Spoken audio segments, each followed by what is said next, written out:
Making choices that work for your family. I want to start this section by acknowledging an important truth. There is no better parent for your baby than you. Nobody knows your child like you do, and nobody could provide better care. Your intuition is one of your greatest parenting tools. Trust it. In this section, I'll present some choices for you to consider, and I'll equip you with everything you need to make the best decisions for your unique baby and family situation. Formal nap training using our CALM method, which stands for consistency, awake placement, loving support, and measured timing, is one approach. If you haven't watched those videos yet, please be sure to review them for a complete understanding of the method. Is formal nap training necessary? But perhaps you're wondering, do I really need to do formal nap training right now? That's entirely your decision. If your current approach is working well for your family, there's absolutely no obligation to change it. That said, many parents notice that around this age, the way naps are managed starts to directly impact nighttime sleep. Earlier in development, naps and night sleep developed somewhat separately, but now they begin to converge. If you're noticing that nights and naps are becoming increasingly challenging because your baby isn't napping independently, it might be time to consider a new approach. If you decide that formal nap training isn't right for your family right now, you can absolutely still use this program to understand the science of naps, establish your flexible routine, and navigate nap transitions. Every family is different, and there's no one-size-fits-all approach to baby sleep. Signs nap training might help. But here are some signs that might suggest nap training would be beneficial. You have solid nights, but want to improve your naps. You previously had good nights, but now you're experiencing night wakings or early morning wakings. It's becoming increasingly difficult to get your baby down for naps or to achieve consolidated nap periods. Your baby only naps when held, and this is affecting your whole family's well-being. You feel in your heart that you're ready to establish a solid nap foundation. You're working on nighttime sleep improvements and want to align nights and naps. Commitment to nap training. If any of these reasons resonate with you, it might be the perfect time to begin. Taking this step shows such dedication to your baby's development.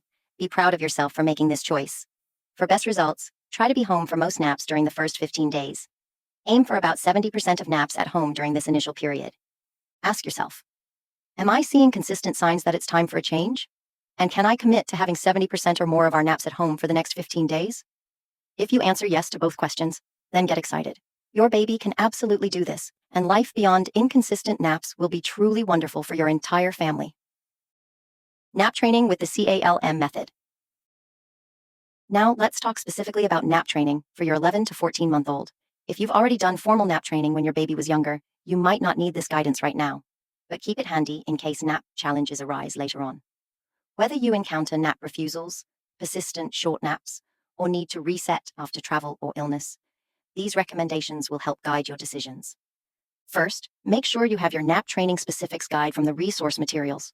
You'll need to customize several elements specifically for your 11 to 14-month-old. Please take a moment to locate this guide now. Sleep cycle connection. When your baby takes a short nap, 45 minutes or less, we want to give them a chance to return to sleep independently.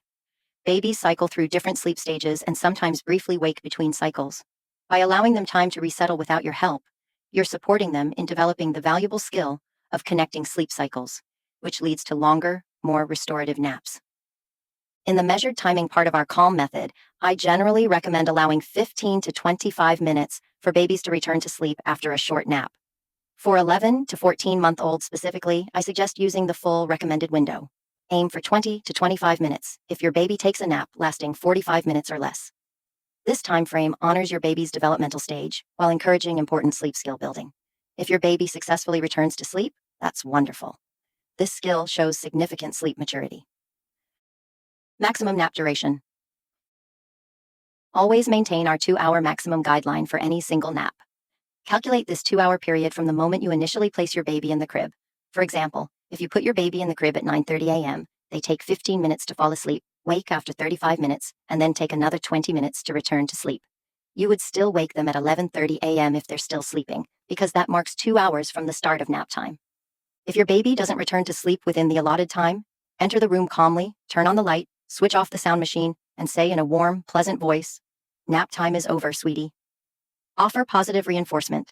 Give them a hug and kiss, tell them how proud you are of their efforts, then bring them into a bright, well-lit living area to begin the next wake window. when naps are short. I want to emphasize something important. Even after short naps, try to maintain appropriate wake window lengths. Consistency is so key to helping your baby develop predictable sleep patterns. When we allow shortened wake periods after short naps, we unintentionally create a cycle that reinforces both brief naps and insufficient wake times. I know your baby might seem extra sleepy after a short nap, but resist the urge to shorten the next wake window significantly. Instead, focus on making that awake time engaging and stimulating. Offer a nutritious snack, get some fresh air if possible, have some quality playtime together, encourage physical movement, and provide opportunities for independent exploration. Watch your baby carefully and make small adjustments within the recommended wake window range. Maybe schedule the next nap at 3 hours and 15 minutes instead of the full 3.5 hours, based on what you're observing. Persistence through short naps. I understand that persistent short naps can feel really discouraging, but please view them as a normal part of your baby's development. Every child develops at their own pace, and your consistent, loving guidance is exactly what they need right now. On those days when you feel defeated after yet another 30-minute nap, take a deep breath and remind yourself that you're doing everything right. These challenges don't reflect on your parenting. They're just part of the process. Stay consistent, make sure the sleep environment supports good rest. Dark room, appropriate sound machine, placing baby in crib fully awake, and eliminate anything that might prematurely reduce sleep pressure. With your patience and persistence, those longer, consolidated naps will develop. I've seen thousands of families move through this exact struggle to find success, and I believe in you completely.